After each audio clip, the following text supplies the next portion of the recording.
6 p.m. Pakistan Standard Time. Assalamu alaikum. This is Radio Pakistan. The news read by Aisha Nayab. First, the headline. Caretaker Prime Minister has emphatically stated that a handful of elements will not be allowed to hold hostage law and order situation in Gilgit-Baltistan. Interim federal and provincial law ministers at a meeting in Islamabad today discussed matters pertaining to upcoming general elections in the country. Caretaker Minister for Human Rights has called for united efforts to deal with challenge of climate change. Pakistan and Iran have reaffirmed their commitment to boost mutual cooperation in diverse sectors. North Korea has fired 2 short-range ballistic missiles towards its eastern sea. And in Super 4 stage of Asia Cup, Pakistan will play against Sri Lanka in Colombo tomorrow. And now the news in detail. Caretaker Prime Minister Anwarul Haq Kakar has emphatically stated that a handful of elements will not be allowed to hold hostage law and order situation of Gilgit-Baltistan. Talking to media persons in Gilgit today after inaugurating OPD services at Cardiac Hospital, he said responsibility rests with the state to ensure respect of rights, assuring it will be done so at all costs. Prime Minister said there is no room for any foreign intelligence agency in the region, assuring that our national institutions will take the matters towards improvement. He said it is diversity and scenic beauty of Gilgit-Baltistan that attracts tourists not only from within Pakistan but also Europe and Asia. Anwarul Haq Kakar said negotiations have been held with Governor, Chief Minister and other stakeholders about the constitutional matters of region. He said they are working towards finding constitutional solutions to questions related to region's identity. Earlier, Prime Minister was briefed about Cardiac Hospital, Gilgit. Caretaker Law Minister Ahmed Irfan Aslam held a meeting with provincial law ministers in Islamabad today and discussed matters pertaining to upcoming general elections to national and provincial assemblies. During the meeting, all law ministers underscored the importance of upholding the principles of democracy and ensuring smooth conduct of elections. It was unanimously agreed that Constitution must be read as a whole. As per the Constitution, the conduct of general elections and announcement of elections date is the sole competence of Election Commission of Pakistan.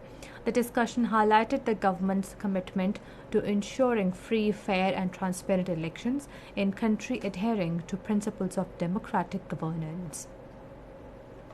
Caretaker Minister for Human Rights Khalil George has called for united efforts to deal with the challenge of climate change. He was addressing National Youth Policy Dialogue on Climate Change in Islamabad today. The Caretaker Minister urged the youth to play their due role as it is the issue directly linked with the upcoming generations. The Minister highlighted the steps being taken by the government to exploit the potential of renewable energy in the country. Caretaker Minister for Culture and National Heritage Jamal Shah says Pakistan wants to bolster cultural ties with Iran in diverse fields including arts, film, handicraft, literature, heritage and culture. He was talking to Cultural Councillor of Embassy of Iran Ehsan Khazai, who called on him in Islamabad today.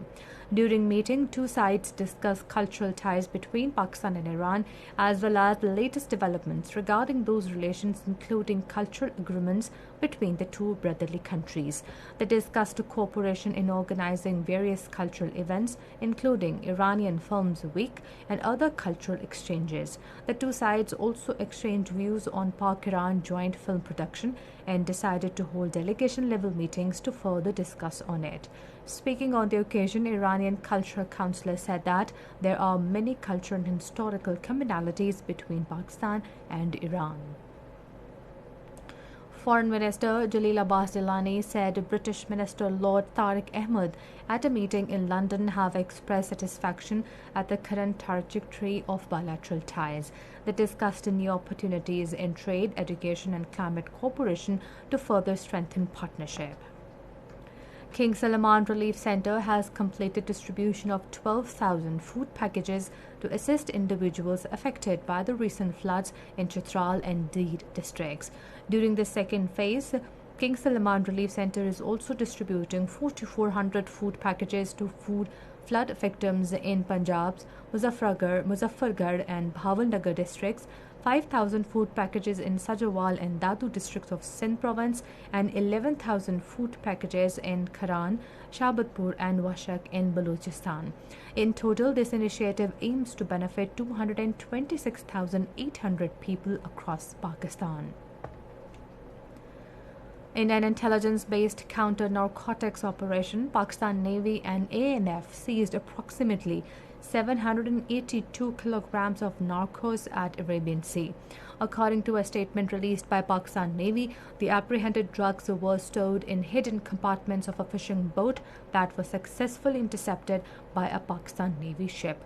The estimated value of seized narcos is $235 million in international market. The seized drugs were subsequently handed over to ANF for further legal proceedings. This is Radio Pakistan.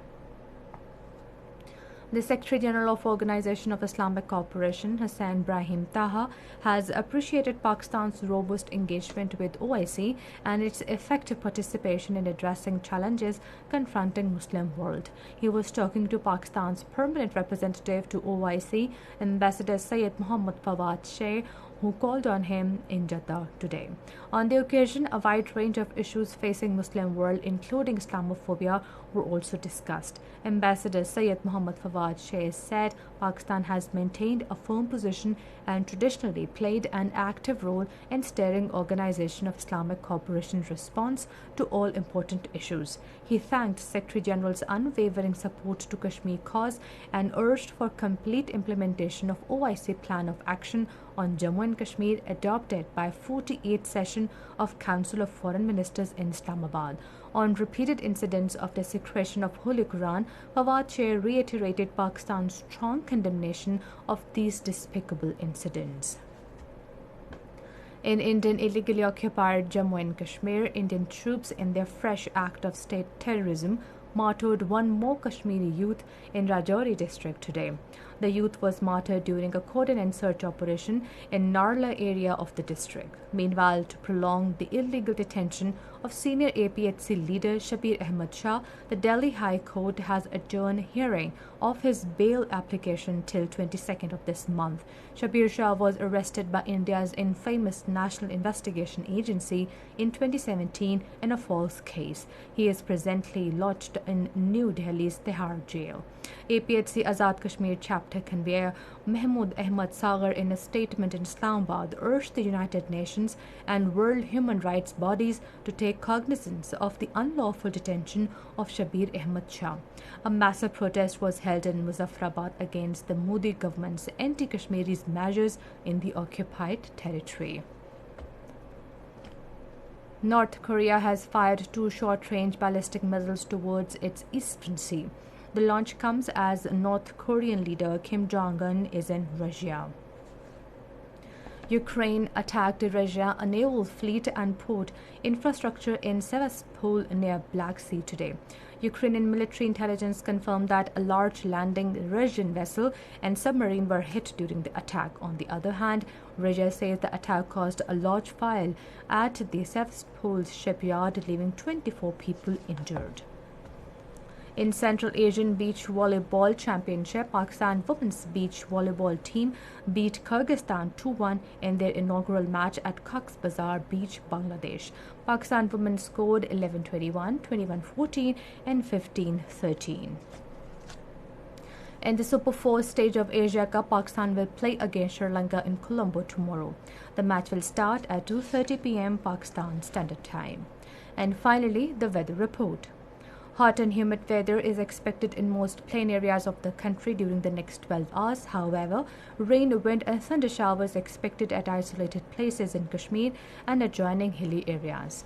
And that is the end of the news. For more news and analysis, log on to our website, theradio.gov.pk, and also watch live video streaming of our bulletin on the link facebook.com/Radio Pakistan News Official.